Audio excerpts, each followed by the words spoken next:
देखो, भारत और पाकिस्तान के विभाजन के लिए मुख्य रूप से ब्रिटिश अधिकारी लॉर्ड माउंटबेटन जिम्मेदार थे, जिन्होंने भारत का विभाजन करने की योजना बनाई थी। और एक अन्य ब्रिटिश वकील सर सिरिल रेडक्लिफ थे, जिन्होंने धर्म के आधार पर भारत और पाकिस्तान के बीच सीमाएं तय की थी। माउंटबेटन भारत के अंतिम वायसरॉय थे। तो लॉर्ड माउंटबेटन ने 3 जून 1947 को एक योजना प्रस्तुत की, जिसे माउंटबेटन योजना या 3 जून प्लान के रूप में जाना जाता है। इस योजना के तहत भारत को धर्म के आधार पर विभाजित किया जाना था, जिसमें हिंदू बहुमत वाले इलाकों को भारत और मुस्लिम बहुमत वाले इलाकों को पाकिस्तान में किया जाना था।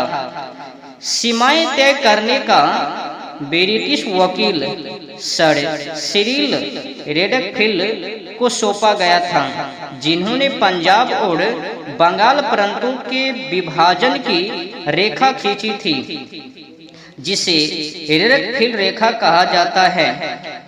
और ब्रिटिश संसद ने 18 जुलाई 1947 को भारतीय स्वतंत्रता अधिनियम पारित किया, जिसमें विभाजन की प्रक्रिया को अंतिम रूप दिया गया, जिससे भारत और पाकिस्तान 2 देश बने।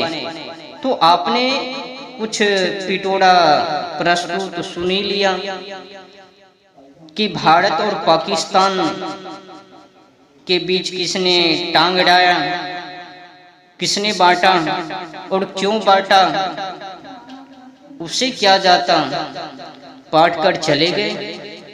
अब भुगत तो रहे हैं भारतवासी। टुकड़ा तो हुआ भारत का, विभाजन तो हुआ भारत का, गया तो भारत का। विदेशों को क्या गया, ब्रिटिश को क्या गया, भुगत तो रहे हैं भारतवासी। पाकिस्तान ने तो, मुसलमानों ने तो अपनी दंगाई का, खून खराबा का वो ले ही लिया हिस्सा। बाकी कुछ भारतवासी हिंदू लोग भुगत रहे हैं अपने पापों का वो हिस्सा, पाकिस्तान ले लिया। पर खेद की बात है, ये अपने देश का वो जो बड़े बड़े नेता वो कहाँ गए? जब माउंटबेटन साजिश व षड्यंत्र रच रहे तो बड़े बड़े नेता कहाँ गए? क्या उस समय सो गए या फिर विकृति विष्ठा में पड़े रहे? कहाँ गए? आसानी से माउंटबेटन सक्सेस हो पाए, लक्ष्य को प्राप्त कर लिया और सीमाएं को तय करने वकील लंदन का सर सिरिल रेडक्लिफ वो भी शामिल, वो भी अपने लक्ष्य को प्राप्त कर गए। और मूर्ख कौन बना?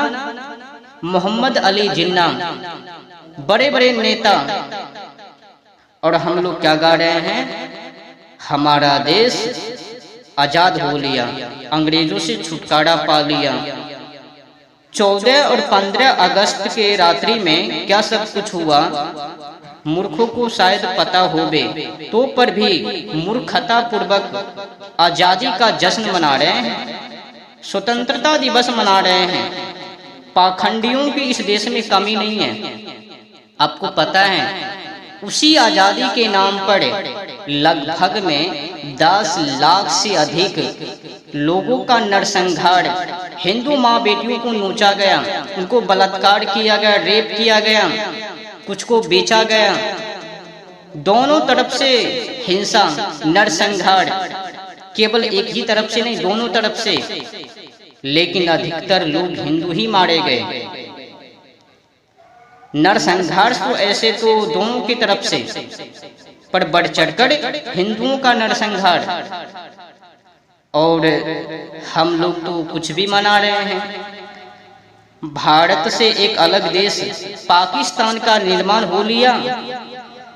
15 अगस्त के दिन पाकिस्तान का नाम रखा गया, ये पाकिस्तान देश है। आजादी तो मिली है पाकिस्तान वासियों को, गुलामी तो आज भी हम लोग हैं, गुलामी में ही जी रहे हैं। क्या हटा, क्या परिवर्तन, क्या बदलाव आया भारत में? उन्हीं का नियम, उन्हीं का कानून, उन्हीं का शिक्षा, उन्हीं का व्यवस्था, क्या बदलाव? झूठा इतिहास को पढ़कर गढ़कर लोग भ्रमित में जी रहे हैं। आज भी लोग मूर्ख ही हैं और मूर्ख लोग ही स्वतंत्रता दिवस मना रहे हैं। एक टुकड़े के नाम पर, झूठा आजादी के नाम पर स्वतंत्रता दिवस। इस स्वतंत्रता दिवस नहीं, मूर्ख दिवस कहो, मूर्खों का मूर्ख दिवस। भारत से एक अलग देश का निर्माण हो लिया और हम लोग खुशी मना रहे। जाते जाते माउंट बेटन जाते जाते भारत से एक अलग देश बना दिया, भारत को तोड़ दिया, और उसी को हम लोग आजादी कर रहे हैं, आजादी मना रहे हैं, जश्न खुशी है। और उसी आजादी के चलते जो लोग पाकिस्तान में हिंदू रह रहे या फिर इधर से उधर कर रहे, उसी बीच कई लोगों का नरसंहार, गन्ना तो 10 लाख से अधिक किया गया। अब समझो उस पिटोरा को हम लोग क्या नाम रख दिया, मतलब दुखी के नाम पर। और भारत से एक देश अलग, भारत का ही एक टुकड़ा हिस्सा पाकिस्तान, और उसी टुकड़े के आधार पर हम लोग आजादी मना रहे हैं। ऐसे तो आज भी भारत में उन्हीं का नियम, उन्हीं का प्रतीक, उन्हीं का गुणगान आज भी कर रहे हैं।